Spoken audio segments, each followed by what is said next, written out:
अगर आपका बच्चा 4 साल की उम्र से कम है तो ये वीडियो आपके लिए है। रिसेंटली गवर्नमेंट ऑफ इंडिया ने कुछ कॉफ सिरप्स बच्चों में बैन किए हैं।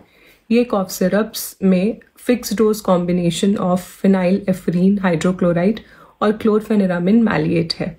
क्यों बैन किए हैं? क्योंकि ये कॉफ सिरप्स देने से बच्चों को इंक्रीज्ड हार्ट रेट, सीजर्स और रेस्पिरेटरी डिप्रेशन हो सकता है। ये सिरप्स कुछ कॉमनली यूज्ड ब्रांड से अवेलेबल हैं, जैसे मैक्स्ट्रा, एलेक्स एक्सेट्रा।